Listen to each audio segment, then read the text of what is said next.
waa gartay waxa jirtay markii corona uu soo gaaray Soomaalida inteena badan hore dadka cudurrada ka aamineen tusaale ahaan hadalhayntii ugu badneed xilligaas jirtay waxay ahayd cudurkan gaalada loogu talagalay inagu ma dhacayo bal ka waran marka lagu keeno qof xanuunkan uu ku soo dhacay ama qof waayeel oo adag tahay in daawo la siiyo ama laga dhaadhiciyo xanuunku inuu hayo qaab noocee loo dhaqmi jiray horta qofka markii la keeno xarunta caafimaadka dadka ayagoo socon kara inta badan ma iimaanayninba qofku wuxuu iimaanayaa mar uu naqasku ku dhigay oo loo talinayo oo suxba qaban karin markaasna daawo ma ku siiyaa ma bataalaba qof naqas ku dhagan yahay waxa ku qasbantahay in isla markaas baad naqas celiye ama wax oxygen ku xirto markaad qalabkii ku xirto oo oxygen ku siido oo nafisana qofkii culays ay haystay xabadka liiga dhiganaa inta liiga dhiganaa isaga wuxuu dareemayaa in isbedel ku sameeyo bal xanuunku wuxuu lahay maskaxiyan macnaha dadku aad u dhibaatoonayeen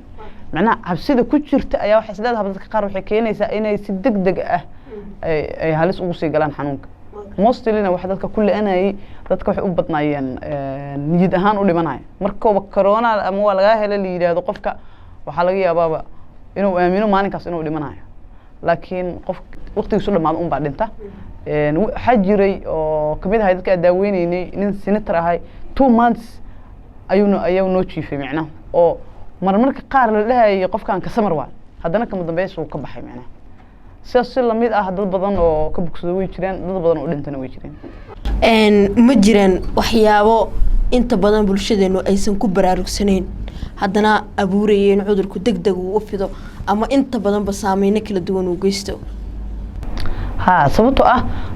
bulshadeena waxay sameynayeen waxa cudurkan anagana uma dhaco afrikaanka kuma dhaco muslimka kuma dhaco maadaama fikirka noocaas ay aaminsan yihiin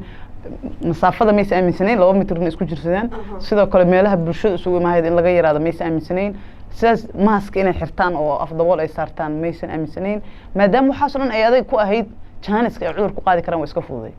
sidaas darteed waxa jira dad badan oo waalidiintooda ay u dhinteen sababtooda maxaa yeelay markaad adiga dhalinyaro tahay ee aad magaalada soo gashid ee aadan gacmahaagii ilaalinaynin ee aad afkaagii furan yahay xanuunkii aad magaalada ka qaadid ee aad guriga geydid ee hooyay aaba oo ku dhaco hooyay aaba ay tabcaan oo adiga oo kugu dhaco adiga dhalinyaro tahay difaacagu adag yahay aad ka boodid 5 bir 6 bir 2 bir kadib laakiin aaba iyo hooyay tabcaan noqdaan kadib istaag la geeyo ama uu dhinto ama uu dhibaato taas waxay tahay waa qayb hada kamid ah laakiin hadana ma oga asaga qofkaas wuxuu yahay dilaagi aabi ama hooyadii dilay laakiin hadana ma marka waxaan leenahay inta ay ku dhacday waxaan leenahay waalidiinta Allah u naxariisto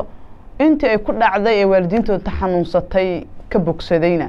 waxaan leenahay alxamdulillah ilaahay ku maadsan laakiin hadii ay lacala dhacdo ama ay xanuuno kamida soo laabtaan waxaan rajaynayaa bulshada inay ka wacyi gelin badan tahay sidii hore waata markayna eegna xaaladaha COVID-19 gaar ahaan isbitaal Martini bilowgii sheekadiisa waxay tahay meel ku adag in qof dumar ay ka shaqeyso ama ay u suura gashay in waqtigeeda inta ugu badan ay ku lumiso ka shaqeynta hawshan adiga Samiir ahaan sidee arrintan kuugu suura gashay waalidkaagu sidee kaaga aqbalan arrintan